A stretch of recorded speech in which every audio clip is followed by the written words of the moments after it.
Hi everybody in EDU 271 Educational Technology. I wanted to take a little bit of time to talk to you about the portfolio assignment.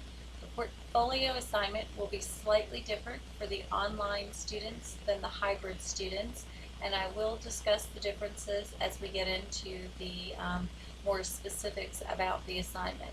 This is a semester-long assignment that will have an opportunity for a mid-semester check-in. If you choose to check in with me mid-semester, you could potentially earn a few bonus points if you're on track with the assignment. It is optional to do the mid-semester check-in, but it is a great opportunity to get feedback and make sure you're on track to earning the full 100 points for the assignment that you could possibly earn at the end of the semester. It is due at the end of the semester as a graded assignment. It's 100 points for online students. It's a 50-point assignment for our hybrid students. So let's talk a little bit more about the assignment and why we do it. So in our settings, in our educational settings, many times we're asked to keep portfolios of children's work. And in today's days of technology, oftentimes that might be in using technology. So we wouldn't keep paper portfolios like we have in days past. Instead, we may take pictures and scan documents and keep them electronically. So this is an effort to prepare you to do that and keep those children's documents electronically. When we do that, a lot of times we would be asked to also be able to share that work with parents during parent-teacher conferences, or family members, I should say, not just parents, but family members at conferences. So it needs to be visually appealing and professionally documented and professionally noted, any notes that you make about the work. So that's part of the assignment as well. So exactly what you would need to do in the workforce is what we're trying to recreate the best we can here in the class. Since we don't have children's work, we're going to do the next best thing, and we're going to use your work.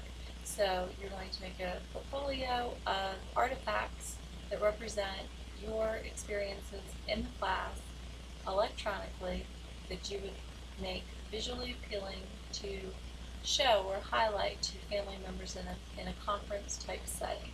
So that's the objective here with the assignment.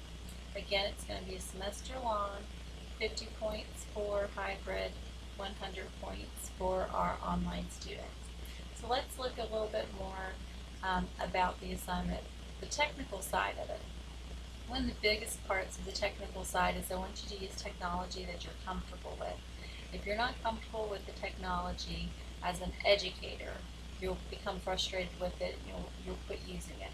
So if you're very comfortable with Microsoft Word, then you'll use it, and that's great. If you're comfortable with PowerPoint, that's great. There are commercial packages that you could use. I don't suggest you buy anything for this project in particular. You might work somewhere someday that they have purchased something, and that's great. But there's plenty of software out there that you wouldn't need to buy special. You just use the everyday stuff that we have provided to us here through our school accounts. So those would work just fine. Some things that we want to do, again, we're keeping presentation in mind. So here we're going to set it up in the form of chapters. So like you're going to put a chapter artifact in for chapter 1, chapter 2, chapter 3. You'll do every chapter again if you're an online student. And so you would put each artifact on a new slide if you're using PowerPoint, or a new page if you're using Microsoft Word. It might take more than one slide or more than one page depending on what you're choosing to include. And by artifact, you would just find something that represents what you've learned or discovered in that chapter. If you're having a hard time with that, you'll notice in the directions that are in the folder where you found this link to this video, I give you some suggestions. So if you're stumbling going, I can't come up with all these artifacts, this is too difficult, there's lists there of things you can do instead that basically spell out for chapter 1, insert this, for chapter 2, insert that. But if that's too in the box for you and you're more of an out of the box kind of person, then I'm giving you a lot of freedom here to say, you know what, In Chapter 6, when they talked about differentiated learning, I like to use this kind of a study approach, and you might want to show us the study approach you use. Or if you're a hybrid student and we did an activity in class, you might want to snap a picture of the activity, use that picture, and write some anecdotal notes about that picture, just like you would a child playing in the classroom. So feel free to be outside of the box if that's not you and you want to follow the protocol outlined in the assignment. You can do that too. It's going to be pretty much up to you. Alright, so moving along, the contents, again, you can select the artifacts or you can use the predetermined one, your choice. Again, we want to focus on presentation, professionalism, keep those things in mind. Spelling, grammar are important. The overall appeal should be considered. Also, keeping families' attention. Consider things like using bullet lists, throw in some color. You're not printing this. This is something you show on a computer screen. So definitely keep attention, a nice size font, no little print. You'll notice the grading sheet's going to be up there for you to view. So I would highly recommend you look at that. Our online students, you're going to look at every single chapter for an artifact, and our hybrid students, you're going to be using 5 artifacts over the course of the semester.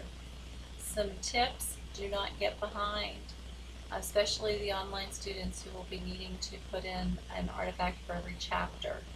You will not be happy at the end of the semester if you're trying to do all of this at one time.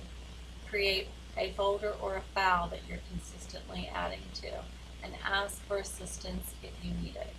Hopefully this is enough to give you a little overview. Again, there is a very long document of written instructions, but perhaps this PowerPoint and video help give you a little bit of some visual and auditory directions as well. There's also the grading rubric up there, so that should help as well. For those of you who are hybrid, we'll be talking about it in class. And then there's even a sample for Chapter 1 of how to create an artifact for Chapter 1. So definitely there's lots of resources there to get you started on the project. And of course, I'm always a resource as well if you'd like help getting started. I'd be glad to help you. All right. Look forward to seeing your portfolios.